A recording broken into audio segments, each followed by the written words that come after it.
Olá, meus irmãos, com a grande alegria, estamos aqui no Café Católico hoje para meditarmos sobre o tema a importância da espiritualidade católica num coro sacro, né? Quando a gente fala coro sacro, a gente também está englobando, na verdade, o catolicismo. E aqui eu quero que a gente possa meditar como o nosso mote inicial na carta de São Paulo aos Efésios, capítulo 5, versículo 19. Entoai juntos salmos, hinos e cânticos espirituais. Cantai e salmodiai ao Senhor de todo o coração.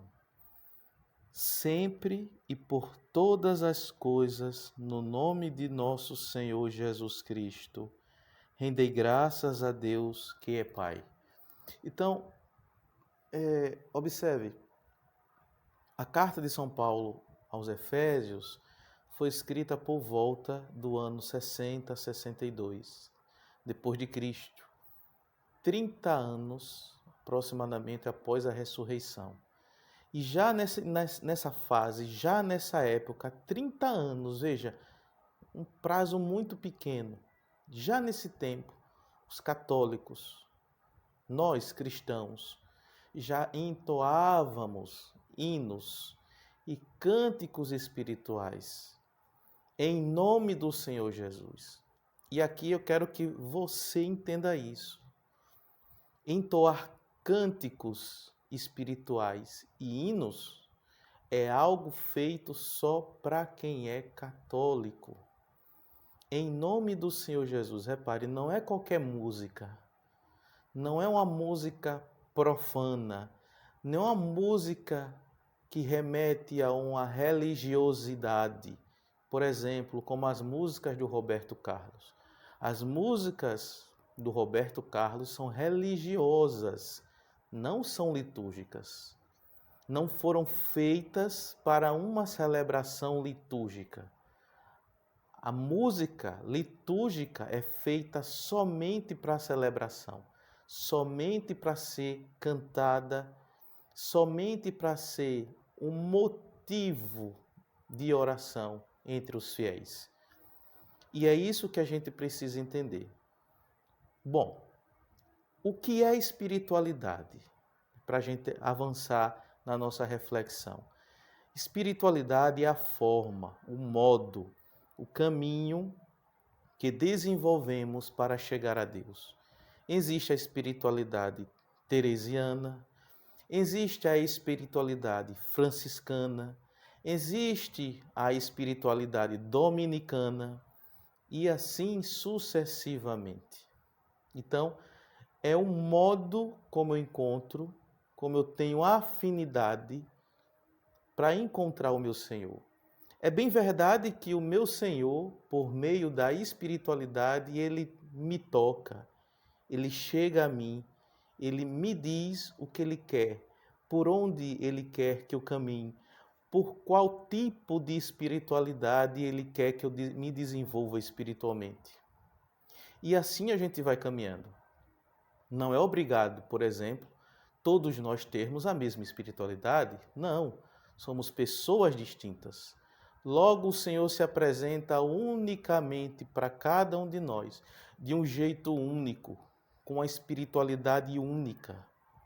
Então, aqui a gente começa já a entender o seguinte: a importância de ter não só uma espiritualidade, mas também de compreendermos que os cânticos litúrgicos fazem parte de uma espiritualidade. Por quê?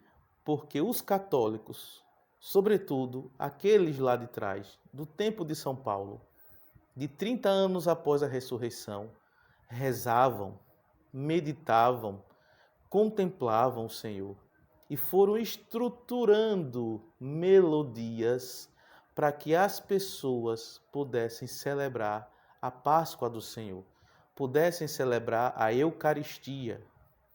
Então, não pode ser, primeiro, qualquer pessoa que escreve, qualquer pessoa que compõe, o canto litúrgico?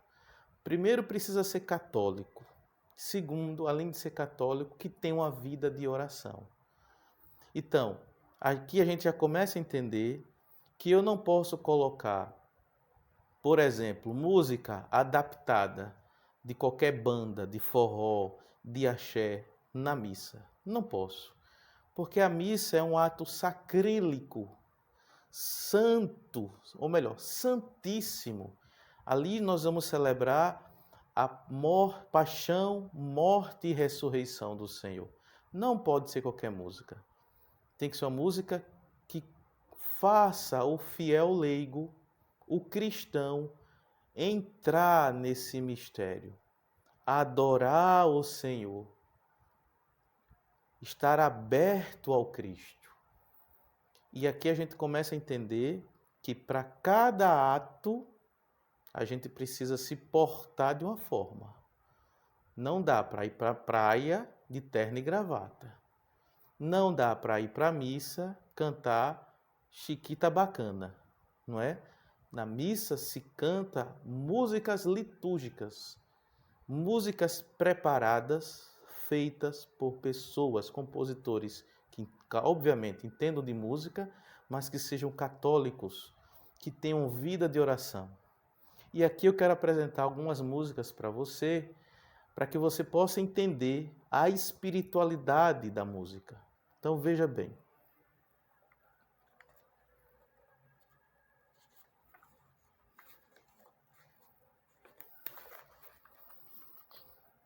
Estamos aqui com o santo. Santo, santo, santo, Senhor Deus do universo, o céu e a terra proclamam a vossa glória. Hosana nas alturas, bendito aquele que vem em nome do Senhor, hosana nas alturas. Veja, na nossa tradução ficou bendito aquele que vem em nome do Senhor. Mas no original, né? O texto é esse: bendito aquele que está chegando, bendito aquele que está vindo, ou bendito aquele que veio, bendito aquele que chegou. O Espírito Santo, observe a espiritualidade do santo.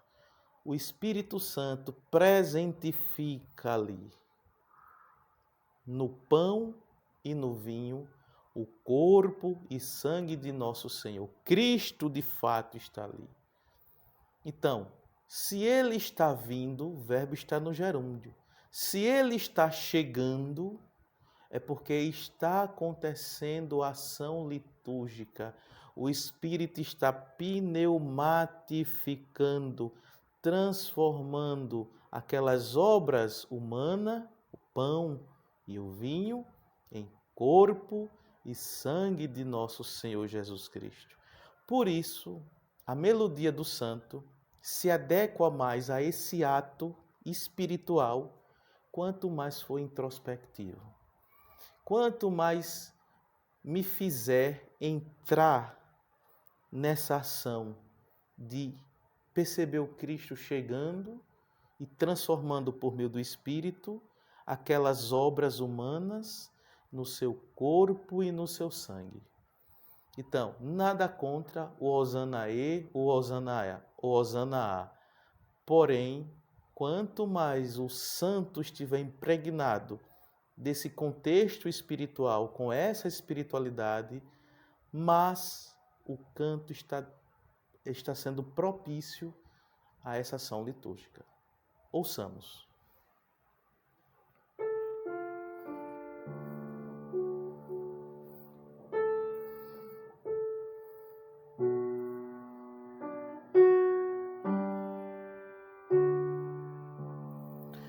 Santo, Santo, Santo, Senhor Deus do universo, o céu e a terra proclamam a vossa glória. Bendito que vem em nome do Senhor, hosana nas alturas. Santo, Santo, Santo, Senhor Deus do universo, o céu e a terra proclamam a vossa glória. Santo, Santo, Santo.